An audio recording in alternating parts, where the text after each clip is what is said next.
시청자 여러분 안녕하십니까? 경제인사이더들의 신박한 통찰과 함께하는 경제인사이트 신용환입니다. 최근에 국제통화기금 IMF를 포함한 세계 유수의 기관들이 우리 경제에 강력한 경고를 보낸 문제가 있죠. 바로 GDP 대비해서 너무 크게 늘어난 막대한 부채입니다. 가계부채뿐만 아니라 기업부채도 상당히 위험한 수준이라고 하는데요. 과거에는 빚도 능력이다, 빚도 자산이다 이런 농담도 하고 했었는데요. 과연 그럴지 잠시 후 우리나라 가계 또 기업의 부채가 우리 경제에 미치는 영향들, 또 오늘로 실시 일주일을 맞이한 온라인 대환대출 서비스에 대해서 자세하게 분석해 보겠습니다. 본격적인 이야기 앞서서 투데이 핫경제 먼저 살펴보겠습니다. 첫 번째 소식입니다. 한국전력은 여름철 전기요금 부담 완화를 위해서 7월분 전기 사용 절감량부터 에너지 캐시백을 대폭 증액한다고 하면서 오늘부터 온라인으로 신청이 가능하다고 밝혔습니다. 주택용 에너지 캐시백은 신청일이 속하는 월분부터 적용하는 것이 원칙이지만 신청이 몰리는 것을 우려해서 7월분에 한해서는 6월부터 미리 접수를 받고 8월 말까지 신청한 고객도 소급 적용하기로 했습니다.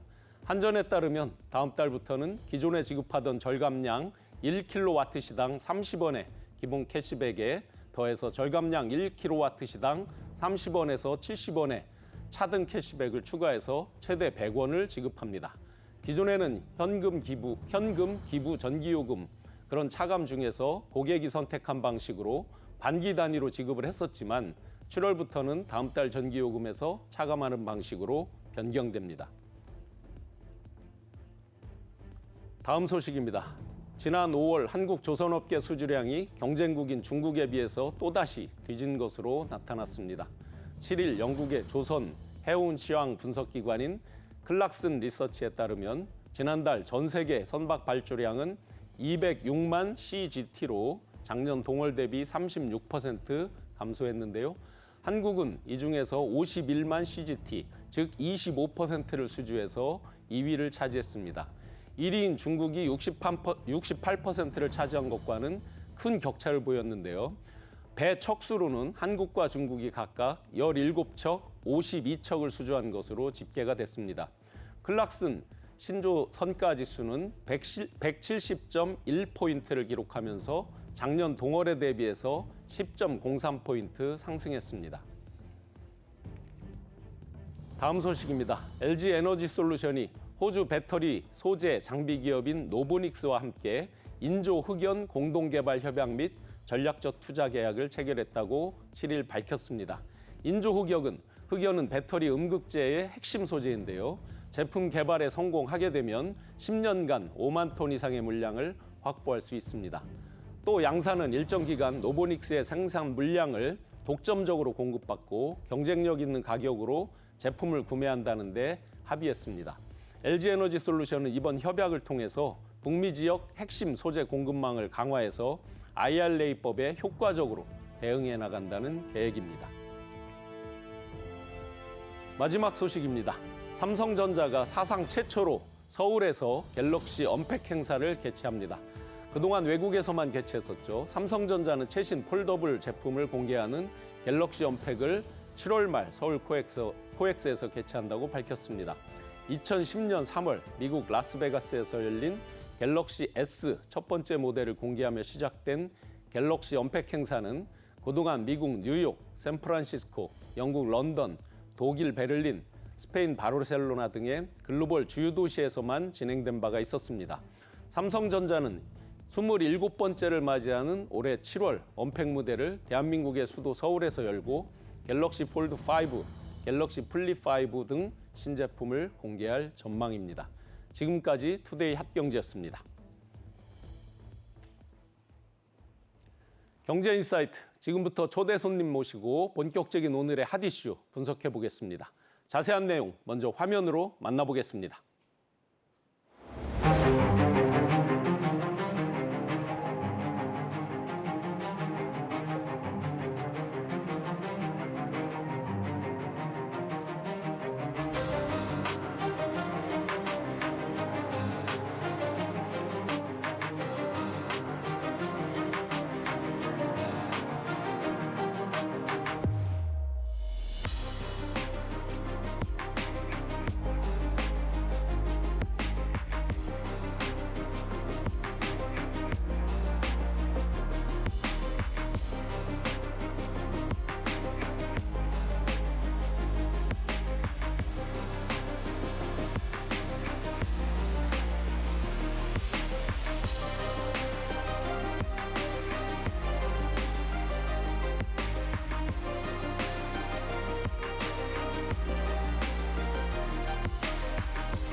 오늘의 주제를 함께 분석해 주실 전문가 두 분 소개해-드리겠습니다. 박정호 명지대학교 특임교수, 손석우 건국대학교 행정대학원 겸임교수 함께합니다.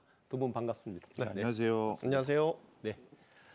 최근에 IMF가 발간한 세계 금융안정 보고서에 따르면 우리나라 가계부채가 굉장히 높아져서 가계부채 취약국가라고 흔히 부릅니다. 세계 주요 34개국, 즉 OECD 선진국들이겠죠. 그 가운데서 가장 높은 가계부채를 기록하고 있다고 하는데요. 1분기를 기준으로 해서 주요 국가들 중에서 가계부채 규모가 국내 총생산을 넘어선 나라는 대한민국뿐이라고 합니다. 그래서 오늘 집중적으로 대한민국 가계부채 문제에 대해서 분석을 해보고자 합니다. 교수님, 지난 2년 동안 과연 가계부채가 이렇게 급증한 거 우리 대한민국밖에 없는 거 맞나요?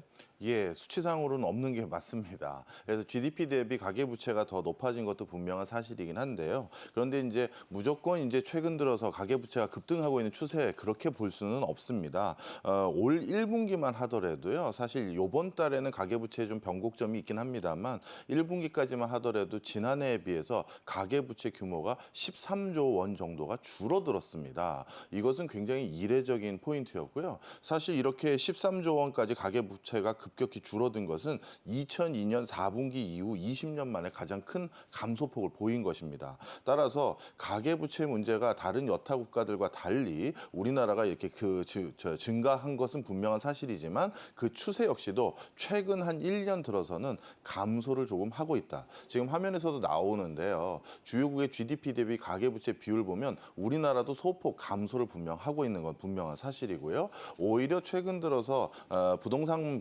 이슈가 있었던 중국이나 이런 국가들은 조금 올라가거나 또 일본 같은 경우도 최근 들어서 부동산 경기가 다시 살아났고 일본 국토성에서도 일본 토지 가격이 25년 만에 다시 상승으로 전환되는 이슈들이 있어서 조금 상승한 것은 사실입니다. 예. 지금 추세를 보면 지금 자료 화면에 보시면 105.5에서 102.2로 줄어들었네요. 줄어들었는데도 이제 다른 나라보다 높다. 그러면 그렇죠. 지난 약 1년 새로 이제 윤석열 정부 출발한 뒤로 또 그 전에도 사실은 역대 정부마다 가계부채를 줄여야 된다. 이렇게 이제 많이 강조를 했는데 그러면 지금 자료에서 보듯이 약간 줄긴 했는데 예. 이런 긴축 노력 이런 것들은 어떻게 성공했다고 보십니까? 아니면 아직도 멀었다라고 생각을 하십니까? 사실 긴축 노력이 어느 정도 작용했던 것은 분명한 사실입니다. 일단 가계대출의 가장 큰 요인 중에 하나는 주택담보대출인데요. 부동산 경기가 최근 2, 3년 동안 침체 국면으로 전환되기 시작하면서 주택담보대출 금리가 급격히 줄어들었던 것도 사실이고요. 그리고 시중 주택담보대출 금리, 물론 최근 들어서는 3% 초반까지 내려오긴 했었습니다만 그 전까지만 하더라도 높은 선에서는 7%대까지 올라갔던 바가 있어서 신규 주택담보대출 금리가 급격히 떨어진 것은 사실입니다. 바로 이렇게 부동산 경기가 어느 정도 주춤하기 시작하면서 개인 부채에 어떻게 보면 증감 추세가 조금 완만하게 기조가 바뀌는 그런 데 큰 기여를 했습니다. 그러면 지금 저희가 이제 가계부채를 집중적으로 분석해 보고 있는데요. 가계 부문만 있는 게 아니라 정부 부문도 있고 또 기업 부문도 있잖아요. 기업 부문의 부채라든지 정부 부문의 부채랑 비교했을 때는 어떤가 이게? 예, 기업 부채는 양극화가 됐다고 보시면 좋을 것 같아요. 특히 2023년 들어서 기업의 지금 여러 가지 경영 상황이 되게 어려워졌습니다. 제가 방송 들어오기 전에 통계를 찾아봤는데요. 법원 행정처의 도산 사건 통계라는 게 있습니다. 기업이 파산하거나 회생 절차를 신청하게 되면 여기에 이제 통계에 집계가 되는데요. 올 1분기가 어떤 상황이냐면 지난해 같은 분기 대비 법인 파산 는 50% 급증했고요. 법인 회생도 47% 급증했습니다. 따라서 어떻게 보면 취약한 법인들, 영세한 법인들 같은 경우는 지금 어떻게 보면 대출이 늘었을 뿐만 아니라 파산이나 회생까지 이어지는 경우가 많습니다. 그런데 여기서도 또 주목해야 될 게 있어요. 이렇게 법인 명의가 파산과 회생이 많이 늘었다고 해서 모두가 그런 것은 아닙니다. 이 작년 연말 기준으로 100대 기업이 사내 유보금이라고 해서 여기서 말씀드리는 사내유보금은 자본잉여금과 이익잉여금만을 합친 것입니다. 이 두 개를 합쳤을 때 사내유보금으로 짓게 되는 게 100대 기업이 1,000조 원을 이제 넘어섰습니다.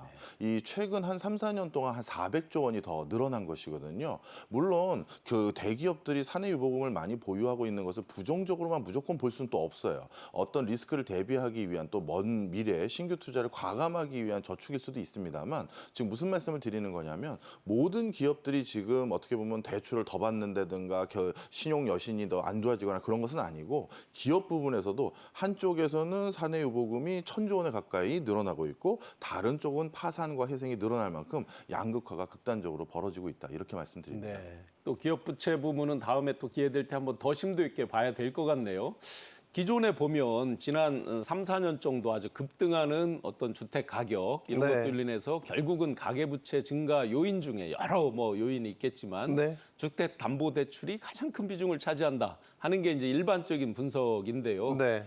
그렇게 이제 주택담보대출이 최근에 이제 주택 가격 하락 그리고 각종 대출 규제로 줄어들다가 최근에 다시 늘어나고 있다면서요? 네. 그러니까 말씀하신 대로 이제 1분기에는 뭐 가계 대출 자체가 큰 폭으로 줄어드는 건 맞고 그런데 이제 최근 경향을 보이면 또 분위기가 또 바뀐 그걸 감지를 할 수 있거든요. 그러니까 5월까지 5대 시중은행 신규 취급한 가계 대출을 보면 75조 원 정도로 집계가 됐습니다. 이게 분위기가 확실히 바뀐 건 1년 전과 비교를 해보면 50% 가까이 늘어난 규모입니다. 그러니까 올해 연초만 해도 아니었는데 이제 1분기를 지나서 좀 대출이 좀 다시 가파르게 늘어나고 있는 이런 분위기가 감지되고 있다라고 보여지고 이렇다 보니까 은행 전체 가계대출 잔액이 또 1년 반 만에 또 증가세로 전환이 됐어요. 이런 거는 분명히 좀 유심 있게 봐야 되는 분위기인 것 같고요. 작년까지는 이제 금리가 워낙 가파르게 오르고 자산 시장도 빠르게 거품이 꺼지다 보니까 대출 받는데 이제 보수적이었다라고 한다면 최근 들어선 좀 다시 대출 받아볼까 이런 분위기라고 볼 수 있겠죠. 지금 이제 앞서 말 주담대 얘기하셨는데 대출 형태를 보면요, 역시 신규 주담대 이게 지금 가장 빨리 늘어나고 있다는 게 뭐 우리나라에서 아주 많이 나타나고 있는데 이번에도 또 나타나고 있는 겁니다. 그러니까 5월에만 신규 주담대가 늘어난 게 15조 원이었거든요. 작년이랑 또 자꾸 비교를 하게 되는데 10조 원도 안 됐었어요. 그러니까 80% 이상 늘어난 거고 뭐 신용대출 많이 줄었었는데 올해 초만 해도요. 최근 들어서 신용대출도 다시 또 늘어날 조짐 보이고 있습니다. 지금 그러면 대출 받은 게 어디로 흘러가느냐 이런 것들을 이제 봐야 되겠는데 지금 이제 흐름으로 봐서는 이제 자산 시장, 특히 이제 부동산 쪽에 흘러가고 있다라고 보는 게 맞을 것 같고요. 물론 이거는 이제 뒤후에 통계를 더 확인을 해봐야 되겠지만요. 말씀드린 것처럼 이제 상당수가 주담대를 차지하고 있기 때문에 또 때마침 서울 아파트 거래량이라든지 이런 것들도 반등을 하면서 이런 시그널들이 잡히고 있는 것도 있고요. 특히 이제 서울 지역의 경우에는 뭐 주택 매매 건수 같은 것들도 많이 늘었거든요. 뭐 2천 건이 최근에 이제 넘었다고 하는데 이런 것들도 작년에 비해서 확연히 달라진 분위기가 감지되고 있는 겁니다. 그러니까 이번 정부에서 부동산 규제를 좀 상당수 풀면서 주택 매수 심리가 살아난 것으로 보입니다. 물론 여기에 대해서는 완연한 회복세다 이렇게 판단하긴 이르지만 최근에 이런 가계대출 증가세와 맞물려서 거래가 늘어났다. 여기에 연결고리가 있다라고 봐도 될 것 같고요. 주식시장도 뭐 아직은 뭐 예년에 비해서는 많이 부진하지만 최근 들어서 회복 조짐도 나타나고 있죠. 그래서 그동안 어떤 부진했던 개인 투자 같은 것도 살아날 기미가 보이는데 뭐 앞서 말씀드렸던 것처럼 신용대출 최근 들어서 좀 늘어나고 있다라고 보이잖아요. 일종의 이런 것도 이제 증시에 들어갈 수 있는 대기 자금의 성격으로도 해석할 수 있는 겁니다. 그러니까 우려스러운 것은 이런 대출이 늘어나는 이런 최근 분위기와 맞물려서 부동산, 뭐 주식 같은 자산 시장이 다시 좀 거품이 형성되는 건 아닌가 이런 우려를 할 수 있고요. 이게 결국엔 펀더멘털에 의한 상승이 아니라 일종의 투기 심리에 의한 거품이 또 조장이 된다라면 앞으로 그 대출이 또 다른 고리로 돌아올 수 있기 때문에 이런 부분들을 좀 눈여겨서 봐야 될 것 같습니다. 네, 주담대가 늘어나고 있는 건 객관적으로 확인이 되고 있고 주담대가 이제 늘어나는 것이 과연 그 주택 시장이 연착륙하고 안정적으로 바닥을 다지고 올라가는 거냐 이렇게 되면 좋겠는데 아직은 이제 그게 추세적으로는 확인이 안 돼 있는 상태에서 한 가지 또 우려가 있습니다. 미국에서 이제 급격하게 금리를 올려왔고 저희랑 대한민국과 이제 금리 격차가 1.75% 이상 나 있는데 이 상태에서 이제 연체율이 걱정입니다. 아직 한국은 금리를 올리지 않았는데도 연체율은 계속 올라간다. 이런 이제 예상들이 또 많은데 연체율에 대해서 어떻게 분석을 하십니까? 네, 연체율에 대해서는 저도 우려를 크게 하고 있는 편입니다. 사실 지금 주택담보대출뿐만 아니라 가계대출이 올라가는 추세가 악성적인 것인지 그래도 견딜 수 있는 과정에서 어떻게 보면 더 좋은 투자를 위해서 대출이 일어나는 건지 이걸 좀 봐야 되는데요. 지금 같은 경우는 좀 악성적인 것들이 많습니다. 최근 대출이 늘어나는 포션이라든가 늘어나는 주체들을 가만히 살펴보면 시중은행이 아니라 비금융기관이라든가 아니면 제2금융 금융권에 대해서 대출이 늘어나고 있어요. 이것은 무슨 얘기냐면 1금융권에서 상대적으로 저리에 우량 금리를 적용받을 수 있는 사람들이 아니라 그렇지 않은 사람들이 지금 신규 대출을 하고 있다라는 것이거든요. 근데 이런 분들 같은 경우 자칫 잘못하면 본인들이 생각했던 그 계획에서 뭔가 수입 지출이 틀어지게 될 경우 당연히 연체로 이어질 수밖에 없습니다. 최근 들어서 경기 상황이 더더욱 안 좋기 때문에 이런 신규 대출, 방금 전에 말씀 주신 것처럼 이번 달부터는 좀 다른 변화가 일어나는 이런 대출의 분위기 속에서 이것들이 연체로 이어질 가능성이 많다라는 증거가 좀 하나 더 있는데요. 신용카드 이용액입니다. 이 신용카드 이용액이 가계대출과 판매신용 이 두 가지 부분으로 나눌 수가 있는데 이 두 개 모두 사상 최초로 동반 감소했어요. 신용카드와 관련된 이 두 가지 요소가 동반 감소한 건 이번이 집계 이래 처음이거든요. 이것은 그만큼 내수 경기가 급격하게 위축되면서 우리가 가계라고 부르는 분들이 기타 대출로 대출받는 대표적인 이유는 진짜 자영업자들이 운영자금을 마련하거나 급하게 돈을 내야 되거나 하는 것들을 위한 것들인데 그런 것들이 지금 늘어남과 동시에 실질적으로 신용카드 사용액들은 줄어들면서 그거를 실제 수입을 통해서 갚을 수 있는 여지는 줄어든다라는 시그널일 수 있거든요. 그러니까 연체율은 우리가 면밀히 모니터해야 되는 건 사실입니다. 연체율에 대한 우려도 커져 있는 상태에서 신용카드 사용액 이런 것들이 줄어들면서 경기 전체 소비자 특히 소비 경기가 감소하는 이런 부분이 앞으로의 연체율을 높일 수 있는 우려가 있어서 더 걱정이 있다 이런 말씀으로 해석이 됩니다. 그런데 이렇게 이제 이 연체율이 오르는 것과 맞물려서 은행권의 부실채권 그 액수도 계속해서 늘고 있는 문제가 있습니다. 2분기 연속해서 지금 부실채권 비율이 늘어나고 있는데요. 그런데 한국 금융 당국 그러니까 금융권에서 금감원 같은 경우에서 일시적으로 일시적인 현상이고 관리 가능한 수준이다. 그러면 이제 앞뒤가 좀 이렇게 모순된다는 생각도 있거든요. 왜냐하면 IMF 등에서 강력 경고를 했잖아요. 아무리 부채가 늘어도 우리가 관리 가능하고 감당 가능한 수준이라면 강력 경고를 날리지는 않을 것 같은데 왜 이렇게 강력히 경고를 날리는 수준이 된 건지요? 이제 앞서 박 교수님 연체율에 대해서 이제 긴밀히 들여다봐야 된다라고 얘기하신 부분, 그러니까 지금 연체율 자체가 과거에 비해서 되게 높냐? 그런 건 아니에요. 그런 건 아니면 추세가 안 좋은 방향으로 흘러가고 있다라는 거죠. 이미 뭐 코로나 팬데믹 이전에도 지금 연체율에 비슷한 수준이었고요. 이전 뭐 2016년, 17년에도 더 높았던 적도 많이 있었어요. 다만 말씀드린 대로 이제 연체율이 올라가고 있는 지금 흐름 자체가 우려된다라는 부분이고 부실채권도 이제 뭐 저희가 NPL이라고 부르는데 이게 결국에는 대출 또는 채권의 채권자가 어떤 갚지 못해서 이런 것들 상환 불능이 됐기 때문에 부실채권으로 이제 전락하는 거 아니겠습니까? 그러니까 채권자가 신용 위험이라든지 경제적 불안정성 뭐 이런 어려움들을 겪고 있다라는 증거이기도 하죠. 우려스러운 것은 은행권의 연체율과 더불어서 이제 NPL 비율도 같이 올라가고 있는 그런 상황이고요. 이게 5대 시중은행 NPL 비율 1분기에 보니까 0.41%로 집계가 됐어요. 이게 전분기보다 크게 많이 오른 건 아닌데 앞서 이제 추세가 중요하다고 말씀드렸는데 두 분기에서 계속 올라가고 있다라는 거죠. 그게 신경 쓰이는 겁니다. 계속. 뭐 이게 기존의 선제적인 금리 그 통화 정책이 이제 후광 효과가 이제 나타나고 있다라는 신호로도 볼 수 있는 거고요. 또 하나 이 부실채권 비율을 그 집계하는 데 있어 잡히지 않은 부분도 있어요. 뭐 그 매각되거나 상각되는 그런 대출 채권들도 여기 있거든요. 그러니까 그 은행들이 이제 부실채권 정리 차원에서 뭐 분기별로 이렇게 정리를 하는 채권들이 있는데 그것도 꽤 커요. 7천억 원 뭐 1분기에만 그렇게 됐다라고 하고요. 그러면 이것도 만약에 부실화된 채권이랑 같이 합산을 한다면 지금 통계보다 더 커진다라고 볼 수 있는 거죠. 물론 그 연체율도 그렇고 부실채권 비율 자체가 지금은 낮기 때문에 금융당국이 진단처럼 뭐 우려할 단계는 아니다. 뭐 이렇게 볼 수도 있겠습니다. 또 은행들도 기준도 강화됐기 때문에 대손 충당금 같은 경우도 많이 쌓아놨고요. 다만 추세가 안 좋은 징후를 보이고 있으니까 선제적인 방어를 할 필요는 있겠다라고 보는 겁니다. 일각에서는 이제 현 정부가 부동산 규제 완화 기조를 갖고 있어서 DSR도 완화할 것이다 이런 기대가 있었죠. 최근에 근데 이복현 금감원장이 아니다. 일부 제외하고는 DSR 완화 기조 자체는 바뀌는 거 없다라고 분명히 못을 박았죠.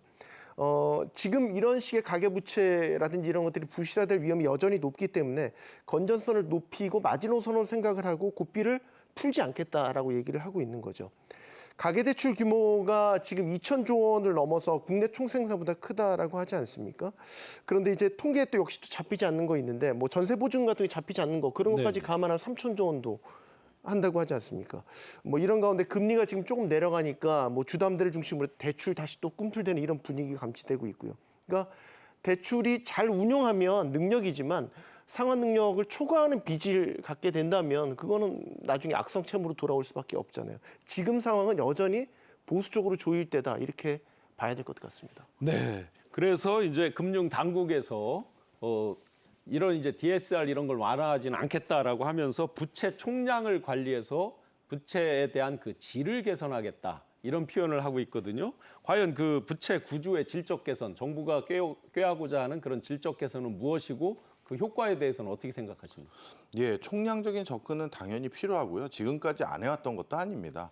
분명 해야 되는 건 분명한 사실인데요. 과연 그 총량적인 접근에 대한 구체적인 해법이 뭐냐가 이제 분명히 필요한 것 같은데요. 먼저 첫 번째로 가계대출에서 가장 큰 비중을 차지하는 주택담보대출 같은 경우 이미 정부에서 총량적인 규제와 함께 이것이 악성 부실 채권으로 넘어가지 않는 것에 룸을 만들어주기 위해서 특례 보금자리론이라는 걸 이미 상반기에 출시했습니다. 그래서 그걸 통해서 일정 부분 해결을 하면서 악성 그 부실 채권으로 이어질 수 있는 경로를 일부 차단한 것은 분명한 사실입니다. 그런데 두 번째로 이제 걱정이 되는 것은 아직까지 완벽하게 해결의 기미가 보이지 않고 있는 부동산 PF를 바탕으로 한 그쪽 부실 채권이에요. 그런데 이렇게 부동산과 관련된 채권들이 부실됐을 경우에는 그곳에 또 자신들의 투자 자금, 그러니까 어떻게 보면 주거를 마련하기 위한 자금을 집어넣었던 개인들의 어떤 자금마저도 연쇄적으로 악성으로 전환될 수 있는 여지들이 많기 때문에 이 부분에 대한 해법이 지금 오리무중이다 해도 과언이 아닙니다. 왜냐하면 부동산 PF 쪽에 숨통을 틔워주기 위해서는 부동산과 관련된 여러 가지 규제 이런 것들을 완화하거나 아니면 대출 여력을 늘려줘야 되거든요. 그런데 그런 것들은 총량적으로 관리한다라는 것과 앞뒤가 안 맞는 포석이 되기 때문에 이 부분에 대해서 아직까지 뚜렷한 해법을 정부가 못 내놓은 것 같습니다. 고정금리를 변동금리로 예를 들어서 전환을 한다든지 그다음에 뭐 비거치식 분할 상환 비중을 상향해서 추진한다든지 이런 것들의 최소 수준을 달성하지 못하면 그런 시중은행에 대해서는 페널티를 부과한다 이런 방침들이 있더라고요. 네. 과연 이렇게 했을 때 이게 은행들이 이걸 따라올지 이런 실효성이 실제 현장에서 있을까요? 실질적으로 일부 은행들은 따라오는 제스처를 꽤 취할 것 같아요. 왜냐하면 올 초만 하더라도 한국은행이 기준금리를 한 단계 더 올리면서 주택담보대출 금리가 올라갈 수 있는 개연성이 좀 만들어졌습니다. 그런데 코픽스 지수라고 해서 주택담보대출 금리를 어떻게 보면 최종적으로 결정하는 그 지수에 있어서 은행들이 자체적으로 결정할 수 있는 요소들이 많이 있거든요. 예금과 그다음에 대출금리의 차이라든가 이런 것들에 대한 부분이 있는데 그런 부분에 대해서 정부에서 어떤 국민들의 상황을 좀 배려해라 이런 압박 아닌 압박이 있었는지 실제 그런 부분이 조정되면서 시중 기준금리는 올라갔지만 주택담보대출금리는 오히려 낮아졌거든요. 이것이 만들어진 것은 정부의 적극적인 정책적 의도였습니다. 그런데 이번에 추가적으로 고정금리로 전환한다든가 이런 것들도 정부가 어느 정도 커다란 영향력을 행사한다면 그리고 영향력을 행사할 수밖에 없는 상황이기도 하고요. 그럼 시중은행도 따라오는 모양새를 보일 거라고 봅니다. 네. 안정적인 가계부채 관리를 위해서 이제 금융 당국의 눈과 귀가 다 쏠려 있는 상황인데요. 이복현 그 금감원장이 취임 1주년 그 기자회견 자리에서 네. 최근 전세 사기 피해자나 역전세 문제 이런 것들에 대한 예외적인 경우를 빼놓고는 아까 말씀해 주신 대로 DSR 이런 것에 대한 규제 완화는 없을 것 같다라는 네. 입장을 표현했어요. 그러면 완화했을 때 강점 또 단점, 장점, 단점, 또 완화하는 게 맞느냐, 강화하는 게 맞느냐 등등등 이런 거에서 그 장단점에 대해서 어떻게 분석하십니까? 금융감독당국 입장에서 지금 상황에서 DSR을 전면적으로 완화하겠다? 이거는 좀 무리라고 보여집니다. 누가 봐도 그렇게 보여지고 역시 계속 말씀드리지만 부동산 시장 때문인데 앞서 말씀드린 대로 지금도 주담대 금리가 조금 떨어지니까 바로 대출 늘지 않습니까? 그러니까 서울 중심으로 또 역시 아파트값, 주택 가격들도 거래량이나 이런 것들이 다 꿈틀대고 있는 이런 상황인 거죠. 이게 2천조 원 저희가 가계대출 계속 말씀드리는데 이것도 사실 과거 저금리 때 많이 늘어났고 이거의 상당 부분이 흘러들어간 게 부동산 시장이란 말입니다.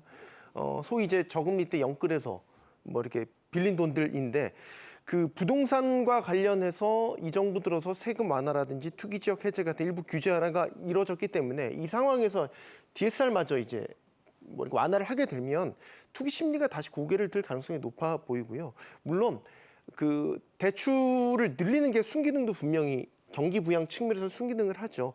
개인과 기업, 뭐 투자라 소비를 증가시킬 수 있기 때문에 분명히 경기 활성화에 기여를 할 수 있습니다. 하지만 이게 동전의 악명처럼 부동산 가격, 우리나라는 부동산 시장이 대표적인데 자산 시장의 거품을 조장하게 되고 제때 갚지 못하면 이게 결국에는 금융 시스템, 실물 경제까지 위협이 될 수 있는 그런 연결고리를 갖고 있지 않습니까? 그러니까 지금 이런 상황에서는 부채 관리에 있어서는 여전히 풀 때가 아니라 조일 때다 이렇게 보고요. 작년에 어떻게 보면 한국은행이 경기가 쪼그라들 위험을 감수하면서 긴축의 고삐를 조인 효과가 지금은 어느 정도는 안정적으로 정착이 돼야 할 시장에서 테스트를 통해서 정착이 돼야 할 시각이라고 보고요. 또 이 종합적인 거시경제 흐름을 보면 지금 미국이 긴축 스케줄을 거의 끝내가고 있지 않습니까? 우리도 비슷한 흐름으로 금리를 지금 계속해서 동결하고 있는 상태고요. 그러니까 시중금리 이런 가운데 많이 내려왔죠. 그러니까 지금 정부가 인위적으로 대출 규제를 풀지 않아도 시장에서 자연스럽게 유동성이 또 다시 늘어나게 될 온기를 지필 그런 여건은 또 만들어지고 있다고 봅니다. 우리가 지난 몇 년간 뭐 금리 정책, 저금리와 고금리의 양단을 아주 극단적으로 경험을 했지 않습니까? 지금은 고삐를 풀 시기가 아니라 서서히 중간을 찾아가는 시기라고 보기 때문에 네, 말씀드린 대로 여전히 보수 쪽이어야 될 때라고 봅니다. 네, 여전히 이제 보수적으로 하는 게 맞는다라고 이제 말씀하셨는데 그런 가운데서도 예외적으로 또 풀어야 되는 경우가 있는 것 같습니다. 예를 들어서 전세금을 반환해줘야 된다든지 했을 때 이제 뭐 집주인에 대해서 한다든지 또는 전세를 또 들어가는 분들 그래서 전세 그 대출 이런 거에서 예외적으로 대출을 좀 더 풀어준다. 이런 부분은 어떻게 보십니까? 예, 그런 게 혹시 또 가계부채를 더 심화시킬 우려도 좀 예상이 되는데. 네, 지금 정확한 지적이십니다. 전세금을 반환해주기 위한 대출은 지금은 당연히 여지를 더 줘야 되죠. 전세금이 당연히 특정 시점에 나올 것을 전제로 해서 그 다음에 집을 다시 구한다든가 이런 게 1년에 맞물려 있는데 그것이 제대로 이루어지지 않을 때는 정말 입주는 다 예정이 되어 있는데 돈을 마련해야 되는 분들이 정말 신용카드 론까지 받아가면서 전세금을 충당하고 있고 그 이자를 납부해 가고 있는 상황인 분들도 계시거든요. 따라서 그런 것들이 더 연체율을 높인다든가 가계대출을 점점 악성화할 수 있는 요인이기 때문에 전세금을 반환해주기 위한 대출이다라는 그 목적은 반드시 완화를 해줘야 되는 건 분명한 사실입니다. 그리고 또 한 가지 그럴 이유가 더 있는데요. 그것이 그럼 가계부채를 더욱 심화시킬 요인이냐 이거에 대해서는 요거는 약간 증가시킬 요인과 감소시킬 요인이 혼재되어 있는데요. 최근 가계대출이 증가하는 그 추세 속에서 전세금을 그러니까 전세를 구하기 위해서 가계대출을 더 늘리는 그런 비중에 대해서 주점이 많습니다. 이유가 왜 그러냐면 이제 전세 살기가 불안불안하신 거예요. 그러다 보니 차라리 요즘은 뭐 대출 이자도 만만치 않으니 그냥 월세 살겠다라고 하면서 전세가 아니라 월세를 선택하는 비중이 높아지면서 자연스럽게 전세를 위해서 대출을 추가적으로 받는 비율은 낮아지고 있거든요. 그런데 이 전세금을 반환하기 위한 대출금을 늘려줬을 경우 이게 증가하는 요소와 전세를 기피하는 현상으로 전세자금 대출이 줄어드는 요소 이게 어느 게 더 클지는 좀 더 지켜봐야 될 상황이 아닌가 이렇게 생각이 듭니다. 네, 이 상황에서 또 이제 크게 지금 우려되는 상황이 하나 있습니다. 9월 달이 되면 코로나19로 인해서 고생하는 우리 소상공인분들, 소상공인에 대한 지원 대출, 그게 약 37조 한 6천억 정도 되는 걸로 나와 있는데요. 그 부분에 대해서 이제 더 이상 연장이 안 되는, 그렇다면 이제 그거 연장이 안 되면서 부채로 인해서 파산 이런 현실적 문제가 좀 생길 것 같은데요. 네. 그 부분 어떻게 보십니까? 이것도 뭐 시각차가 조금 존재하기는 해요. 일단 9월부로 종료가 되면 만기 연장이 더 이상 안 되기 때문에 원금이나 이자 갚아야죠. 네, 근데 이제 업계에서는 이거를 가지고 이제 시한폭탄이다 이렇게 보고는 있는데 결국 이제 갚지 못하고 부실화될 여지가 크다라고 보는 거죠. 근데 금융당국 시각은 또 조금 다른 것 같아요.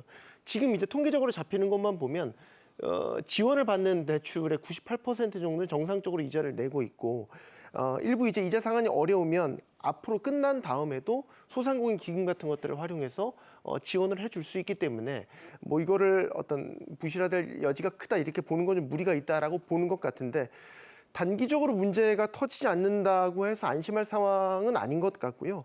뭐 여러 지표들도 여기 나타나고 있습니다. 예를 들면 은행권에서 자영업자 차주 연체율 다시 오르고 있거든요. 올해 들어서 신규 대출도 되게 많이 받은 거로 집계가 됐어요. 그럼 왜 신규 대출을 많이 받았냐? 기존 대출을 갚기 위한 그 용도로 신규 대출을 많이 받은 거라고 볼 수밖에 없고요. 그러면 앞으로 지원이 끝난 뒤에 그 3년 동안 지원된 동안 자영업자들, 소상공인들이 체력이 어느 정도 회복이 됐냐, 그게 관건 아니겠습니까? 근데 거기에 대한 상당히 우려하고 있는 거죠. 게다가 지금 경기가 생각보다 좋지 않아요. 그러니까 선순환 구조가 만들어져서 된다면 지원이 끝나도 생존할 수 있겠다라는 생각이 드는 건데 경기가 생각보다 더디게 지금 회복이 되고 있단 말이죠. 이게 아킬레스건이 될 수 있다고 보는 겁니다. 그러니까 코로나 팬데믹 풀려서 소비도 늘고 자영업자 소상공인들의 매출도 늘려서 빚도 갚고 사업도 확장하고 이런 우리가 선순환을 좀 기대를 해 보게 되는데 실상은 좀 다르게 나타나고 있는 양상인 것 같고 최근에 한 설문조사가 있었는데 소상공인들 대상으로 설문조사를 했는데 고금리 고물가에 따른 대책이 있냐라고 봤었을 때 특별한 대책이 없고 그냥 휴업이나 폐업을 고려한다고 한 게 10명 중 4명이었어요. 상당히 높은 수치죠. 네. 그렇게 보면은 지금 자영업자 전체 부채 규모가 지금 1,000조 원을 넘어간다고 하는데 자칫 이게 세밀하게 관리하지 못하면 지금 경기 흐름상 굉장히 큰 경제에 내관이 될 가능성 높아 보입니다. 네. 국제금융기관으로부터 강력히 경고를 받은 대한민국의 가계부채 문제, 그 문제점과 현황에 대해서 심도 있게 분석을 해보고 있습니다. 이제 그렇다면 우리가 문제점을 알았다고 그러면 이제 여러 가지 솔루션들이 있을 텐데요. 솔루션들에 대해서 좀 더 심도 있게 한번 같이 보겠습니다. 지난 5월 말에 이제 금융 당국에서 이런 것들을 해결하기 위해서 이제 한 가지 해법을 내놨습니다. 소위 말하는 대환대출 네. 그 서비스를 이제 선보이고 있는데요. 과연 그 어떤 내용인지 한번 설명 부탁드리겠습니다. 예, 그동안 사실 우리가 어디 은행이나 아니면 어느 대출 기관에서 대출을 받고 난 뒤에는 사실 내가 이게 비싼 이자를 내고 있는지 아닌지 이걸 확인하거나 비교하기가 쉽지가 않습니다. 그런데 이 대환대출 서비스라는 것은요, 간단한 플랫폼을 통해서 내가 지금 대출 받고 있는 그 이자율이라든가 조건뿐만 아니라 다른 금융기관에선 어떤 조건으로 대출을 받을 수 있는지를 아주 손쉽게 상호 비교하고 그 대출 상품을 갈아탈 수 있는 기회를 만들어주는 것이다. 이렇게 보면 되겠습니다. 따라서 어떤 추가적인 법과 제도를 통해서 시중에 우리가 적용받는 대출 금리의 율을 낮추는 것이 아니라 단순 비교가 용이하게 함으로써 금융기관 간의 상호 고객을 유치하기 위한, 여기서 말하는 고객이라는 대출 고객이죠. 고객을 유치하기 위한 선의의 경쟁을 통해서 실질적으로 적용받는 이자율을 낮춰보고자 하는 그런 취지에서 도입된 제도입니다. 네, 도입하자마자 정말 폭주해서 접속이 폭주해서 마비가 될 정도로 인기를 끌었다고 하거든요. 이렇게 인기를 끌게 된 비결은 무엇입니까? 일단 저도 사용해 봤어요. 예, 대한대출 이제 플랫폼 사용해 봤는데 저부터 느끼는 거는 이제 상당히 장점들이 많다라는 생각은 들었습니다. 일단 편리하다라고 보고요. 무엇보다 저는 이제 대출을 받으러 갈 때나 이렇게 느끼는 부담들 이런 것들이 이제 없어서 그런 점이 상당히 이제 문턱을 낮춘 효과가 있다라고 느껴지더라고요. 제가 이제 스마트폰 열어서 뭐 서비스 열고 조회하고 뭐 정보 입력하고 결과 받을 때까지 시간 좀 딱 재보니까 10분이 조금 안 되더라고요. 어허. 그러니까 상당히 문턱이 낮아졌고 진입 효과가 클 것 같다라는 생각이 들었습니다. 말씀하신 대로 이제 사실 오픈하기 전부터 차주들의 기대도 상당히 컸었고 뭐 반대로 은행 금융기관들한테는 좀 상당히 긴장의 끈을 바짝 조이게 만들기도 했었죠. 지금 결과로만 보면 초반 스타트는 성공적이다 이렇게 보여집니다. 뭐 서비스 시작하고 25시간 만에 얼마라고요? 1,800억 원. 1,800억 네, 이상이 이동을 신청이 됐다고 했으니까 합니다. 물론 이게 이제 시장이 안착했다 이렇게 판단하기는 아직 이르긴 하지만 초반 흥행은 분명히 성공했다 이렇게 보이고요. 뭐 여러 좋은 사례들도 나타나고 있지 않습니까? 뭐 예를 들면 제가 하나 조사한 거는 금리 12.5% 대출 받은 분이었는데 이 플랫폼 활용해서 6%대로 갈아탔다. 이렇게 되면 그냥 뭐 산술적으로 이자 부담은 절반으로 준 거죠. 이게 저는 이제 더 고무적으로 볼 것은 이제 금융기관들이 이제 바짝 긴장을 하면서 지금 대환대출용 전용 상품도 이제 본격적으로 내놓기 시작했다라는 거죠. 이거는 기존 대출 상품으로는 고객이 이탈할 것 같으니까 금리를 더 경쟁력 있게 낮춘 전용 대출 상품을 선보이고 있는 겁니다. 이게 이제 우리가 이전에 얘기했던 금리 경쟁에 따른 인하 효과, 이게 나타나고 있다라고 보여지고요.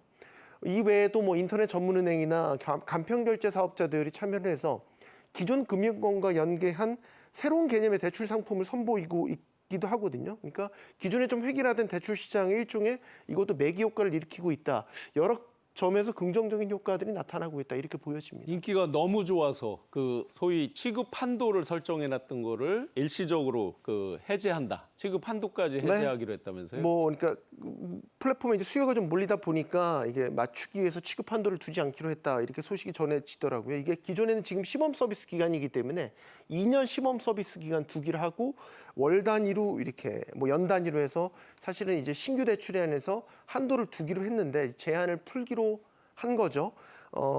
이게 대출 이동을 통한 이자 부담을 낮춘 사례들이 좀 확인되고 있는 것도 이런 한도 제한을 풀게 된 배경으로 보이고요. 신용대출만 지금 대안 대상이지만 연말에 가면 주담대까지 이제 확대가 된다면 상당히 금융시장에서 금리 경쟁이 확산될 수 있다라고 보고 예상보다 어떻게 보면 더 큰 머니 무브도 일어날 수 있지 않겠나라고 생각을 하게 됩니다. 네. 머니 무브, 매기 효과 이렇게 말씀을 주셨는데 이런 그 한도를 두고 하는 것들이 혹시 이제 금리 인하 경쟁을 하면서 일종의 매기 효과 되는 이런 부분을 오히려 저해할 그런 우려는 없습니까? 예, 저해할 수 있는 부분이 일부 있습니다. 그렇기 때문에 일시적으로 지금 한도를 폐지하는 형태로 운영을 하고 있는데요. 이게 일시적인 게 아니라 이제 앞으로도 추후적으로 이제 정책적인 보완이 좀 필요해 보이고요. 왜냐하면 취급 한도를 결국 제한을 둔다는 것도 부채 총량제와도 맞물리는 보조적인 어떤 수단들이거든요. 그렇기 때문에 이 부채 총량제 관리는 훼손하지 않으면서 어떻게 하면 좀 더 저리의 그 대출 금리로 갈아타는 사람들에게는 편의를 제공해 줄 수 있는지에 대한 후속적인 조치는 필요해 보입니다.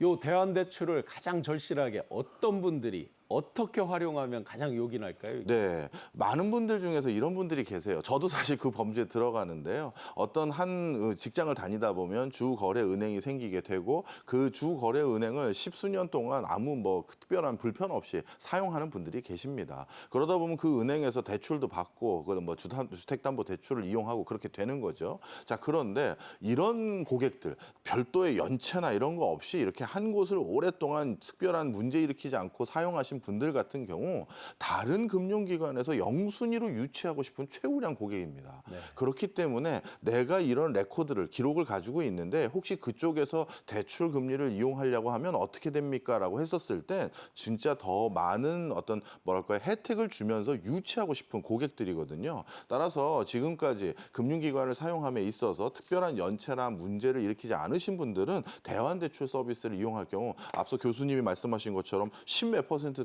금리를 5, 6%대로 낮추는 그런 효과도 반드시 거둘 수 있습니다. 저도 빨리 한번 접속을 해봐야 될 것 같습니다. 이렇게 이제 장점이 많은 제도인 것 같은데 네. 그래도 또 단점이나 보완할 점도 굉장히 많이 남아 있다고요? 네, 앞으로 뭐 지금 나타나는 뭐 보완점도 있지만 뭐 계속해서 아마 보완해야 될 점 지적들은 있을 겁니다. 근데 이제 서비스를 최적화시켜가는 과정이라고 봐야 될 것 같고요. 초반에 이제 사용자가 몰리면서 좀 서버가 버벅이는 그런 현상도 나타나기도 했었고, 뭐 예를 들면은 기존의 금리 비교를 했더니 오히려 기존 대출보다 높은 금리를 오히려 제시를 했더라 이런 뭐 사례도 있었는데 이런 오류들은 이제 줄여 나가야 되겠고요. 향후에는 부작용을 최소화하면서 용두사미가 되지 않게 관리를 해나가는 게 관건이라고 봅니다. 예를 들면 지금 제휴금융사를 더 확대될 필요가 있겠고요. 취급하는 상품도 지금은 신용대출만 하지만 뭐 주담대, 전세대출 같이 좀 다양해지게 되면 사용성이 좀 더 확대될 수 있겠고요. 또 뭐 향후의 관리 차원에서는 은행들이 앞으로 이 플랫폼을 통해서 대안을 했을 때 뭐 은행들이 중개 수수료를 좀 안 보이게 과도하게 책정한다든지 뭐 이런 것들은 좀 감시를 하고 적절히 제어하는 뭐 그런 방안들이 필요해 보입니다. 일반 소비자, 이 소비자들의 불만 중에 이런 게 있더라고요. 뭐냐면 신청을 자유롭게 할 수 있다는 뜻이지 이렇게 해서 대환대출을 신청한다고 그래서 된다는 법이 없더라 라는 불만이 있는데 그런 부분들은 어떻게 보완을 해야 될까요? 왜냐하면 일반 국민들 입장에서는 대환대출 서비스라고 하니까 대부분 내가 해당이 돼서 잘 될 걸로 기대를 하고 아마 접속을 했을 것 같은데요. 네, 그러니까 근데 아까 그거는 종합적으로 생각해야 될 게 정부의 그 부채총 그량 규제 관리 그런 측면에서 생각을 해봐야 되고 개인 신용 차원에서 예를 들어서 낮은 금리를 쫓아가는 게 물론 사람들 마음이 당연지사겠지만 뭐 안 되는 문턱을 억지로 이제 할 수는 없는 거거든요. 다만 이 플랫폼을 통해서 기대하고 있는 거는 아까 매기 효과 말씀드렸잖아요. 그러니까 금리를 낮추는 것과 더불어 다른 부가가치들을 어떤 그 금융사 간의 경쟁을 통해서 이 한 플랫폼에서 정부의 비대치성 없이 비교하고 골라볼 수 있다라고 그게 강점이라고 보는 거죠. 그러니까 이건 앞으로도 확대될 여지를 봐야 되는 거고 이거는 대출을 신규로 내가 받겠다라기보다는 사실 대출을 이제 갈아타는 여기에 방점이 찍혀 있는 것이기 때문에 그런 부분에 차관을 두고 좀 이거를 한 번, 두 번 사용할 게 아니라 어떻게 보면 이게 신용 조회해도 뭐 이렇게 점수가 깎인다거나 그런 게 없어요. 그러니까 지속적으로 좀 계속 두고 편리하게 사용해 보면 분명히 자기한테 맞는 혜택을 찾을 수가 있을 겁니다. 네, 측면을 달리해서 보면 기존에 이제 정부에서 우리나라 대형 은행들이 너무 손쉽게 수많은 이익을 낸다. 이런 부분을 좀 더 노력해라. 이런 어떤 자극적 측면도 충분히 될 수 있겠습니다. 그건 사실 정부가 해야 되는 역할이 네. 되겠죠. 예, 네. 예. 네, 지금 이제 현재의 그 대환대출은 신용대출만 가능한 상황이잖아요. 그런데 앞으로 이제 주담대 이런 부분에도 확대하기 위해서 정부에서 TF까지 만들었다고 하는데요. 또 그에 따른 여러 이제 걱정도 또 많이 있습니다. 과연 주담대 이런 부분을 확대를 했을 때 가계대출 이런 부분을 해결할 수 있는 구원투수가 될런지 어떨까요? 예, 앞서서 질문 주신 것과 같이 답변이 될 수 있을 것 같은데요. 대출을 우리가 받고 난 뒤에 개인의 그 신용 등급이나 이런 게 크게 변화되는 경우도 있습니다. 그래서 처음에 내가 2, 3년 전에 어딘가에 신용대출을 받았는데 그래서 이번에 대환대출 서비스가 있다라고 해서 좀 더 낮은 금리로 갈아타보고자 다른 시중 은행들을 문을 두들겼더니 사실 그 사이에 내 신용 등급이 거기에 맞지 않는 경우로 바뀔 경우도 있거든요. 그렇게 될 경우 대환대출 서비스를 무조건 받을 수가 없는 겁니다. 그리고 대출이라는 건 당연히 대출을 해주는 기관에서도 자체적인 심사가 있기 때문에 무조건적으로 모든 것을 정부가 지원한다고 해서 해주는 것은 아니다. 이렇게 보시면 되겠고요. 그런 차원에서 대환대출 서비스가 모두의 구원투수가 될 수는 없는 부분이겠죠. 마찬가지로 가계대출 부분까지 분명 늘려서 은행들이 어떻게 보면 땅 짓고 헤엄치기 형태의 영업을 하는 것은 저지하겠다라는 것은 좋은 취지로 보입니다. 하지만 이 과정에서도 신용 등급이 타 그 금융사에서 매력도를 느끼지 못하는 수준까지 떨어졌거나 아니면 그동안에 신용 등급의 레코드를 쌓는 데 있어서 부정적인 시그널이 많이 확보가 되거나 보여지는 경우에는 이 고객을 유치하기 위해서 더 적극적인 행보를 금융사들이 안 보이겠죠. 그래서 물론 대환대출 플랫폼에서 이용할 수 있는 대출의 폼이 넓어지는 것은 좋은 일이나 모든 사람에게 구원투수가 될 수는 없다 이렇게 봅니다. 한 가지 우선 지금 이제 주담대까지 확대한다 이렇게 했을 때 그냥 제가 상식적으로 벌써 드는 이제 의문점이 주담대 같은 경우는 신용대출이야 그냥 신용도를 보고 하는 거지만 예를 들어 주택이다, 아파트다 이렇게 했을 때 등기 이전을 해야 되잖아요. 그리고 각종 이제 예를 들어 근저당권 이런 거 걸려 있으면 말소도 해야 되고 이런 절차적 복잡성도 하나 있을 것 같고요. 또 한 가지가 이제 최근에 뭐 전세 사기 이런 거에서도 나타났듯이 아파트에 대한 어떤 주담대 이런 건 괜찮을 것 같은데 빌라라든지 전세가 상대적으로 많이 일어난 쪽에 이런 부분 또 어렵지 않을까 이런 실무적인 부분은 어떻습니까? 네, 맞습니다. 사실 그래서 주택담보대출이 나중에 대환대출로 이제 포함이 될 경우 하나 더 추가적으로 확인하셔야 될 게 있습니다. 주택담보대출을 하기 위해서는 우리가 서류상의 여러 가지 절차상의 비용이 추가적으로 들어갑니다. 그런 등기를 확인하고 전환하거나 이런 추가적인 비용들이 들어가는 부분이 있는데요. 본인들이 대출 금리를 낮춤으로 인해서 얻어지는 이득과 이것을 추가적으로 이제 서류를 챙기는 데 들어가는 여러 행정 비용들 이걸 좀 비교하실 필요가 있다라고 보여지시면 좋을 것 같고요.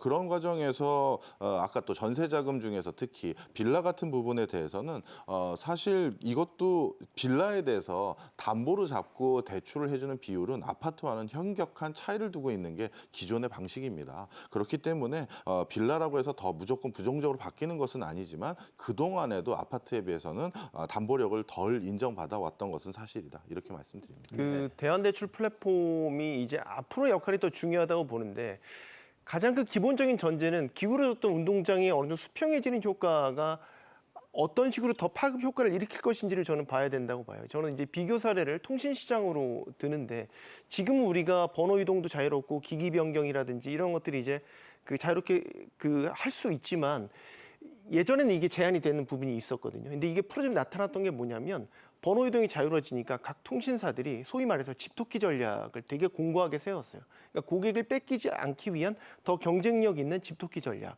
이게 지금 이 대환대출 플랫폼에서도 나타날 수 있는 일종의 효과라고 봅니다. 그러니까 은행들이 자기의 대출을 소위 경쟁사들한테 뺏기지 않기 위해서 금리 경쟁도 하지만 기존에 있던 자기의 고객을 지키기 위한 집도끼 전략도 더 강화될 겁니다. 결국엔 이건 소비자의 편익이 늘어난다라는 측면으로 해석을 할 수 있을 것 같고요.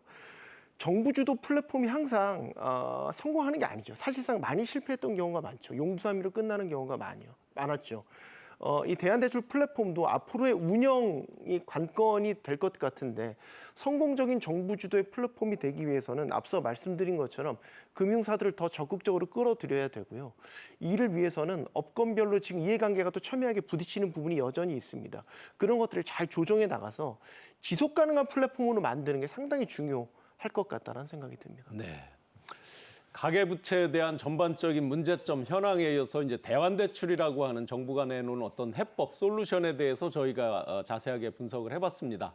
그 외에도 많은 이 가계대출의 내관을 가계대출이라고 하는 굉장히 위험한 내관에 대해서 정부의 고민도 깊을 것 같은데요. 금융당국 등등에서 앞으로 어떻게 이걸 풀어나가면 좋을지 마지막으로 한번 요약 한번 부탁드리겠습니다. 가계대출 문제는 우리 사회의 가장 중요한 난제라서 이게 어떻게 한 번에 쉽게 실마리를 풀지 못할 것 같습니다. 하지만 그동안 가계대출의 주범으로 불렸던 게 두 가지거든요. 하나는 부동산 관련한 대출이고 또 하나는 소상공인들의 진짜 생계형 대출입니다.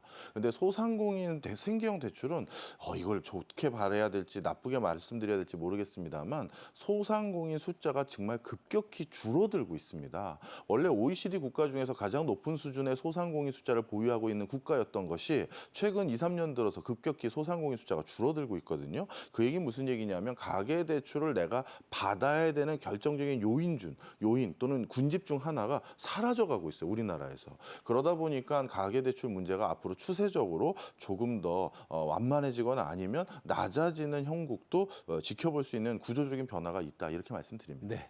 금융당국 과연 어떻게 다른 방법 대처할 게 있습니까? 돌아보면 시장은 늘 순리대로 움직였던 것 같습니다. 뭐 지난 한 2년 가까이 아주 고삐를 쬐는 긴축의 효과가 대출이 억제됐지 않습니까? 금리 이자 부담 때문에 억제되고 자산시장 거품이 빠지고 이런 것들 때문에 대출이 억제됐는데 최근 들어서 이런 것들이 다시 무뎌지니까 또 대출이 스멀스멀 다시 늘고 있지 않습니까? 저는 이제 걱정이 이 과정에서 우려되는 게 우리 경제 상황, 펀더멘탈에 대한 걱정이 하나가 있고요. 또 차주들의 체력, 저는 체력이라고 얘기를 하는데 경기가 침체 기후가 역력한 상황에서 자칫 착각에 빠질 수 있다라는 거예요. 자산시장 거품이 다시 끼는 건 아닐지. 이렇게 되면 금리정책 방향도 다시 고삐를 재는 쪽으로 돌아설 수도 있는 거고요. 부동산도 주식시장도 자산 가격이 장기간 아마 예년 수준을 회복하기는 쉽지 않을 것 같습니다. 이런 상황에서 차주들이 대출을 더 늘렸을 때 이자 갚고 버틸 체력이 될까? 여기에 대한 근본적인 의문이 있는 겁니다. 그래서 지금은 다시 말씀드리지만 인적인 고삐를 풀 때는 아니라고 보고요. 정부 당국의 대출 규제 그리고 차주들의 대출 성향도 보수적으로 잡고 운영을 해야 될 때라고 봅니다. 네. 두 분 전문가분들 말씀 들어보니까 빚도 능력이라든지 빚도 자산이라든지 라고 자만할 때는 아닌 것 같습니다. 정부는 정부대로, 금융당국, 금융당국대로 또 각각의 가계 단위에서도 각별하게 가계부채 관리에 대해서 노력을 해야 될 때인 것 같습니다. 두 분 말씀 감사합니다. 감사합니다. 네, 감사합니다. 고맙습니다. 경제인사이트 오늘 준비한 소식은 여기까지입니다. 다음 시간에는 반도체만큼이나 커지고 있는 배터리 패권 경쟁 속에서 대한민국의 2차 전지 산업의 미래에 대해서 조명해 보겠습니다. 금요일 경제인사이트도 많은 시청 부탁드립니다. 오늘 함께해 주신 시청자 여러분 감사합니다.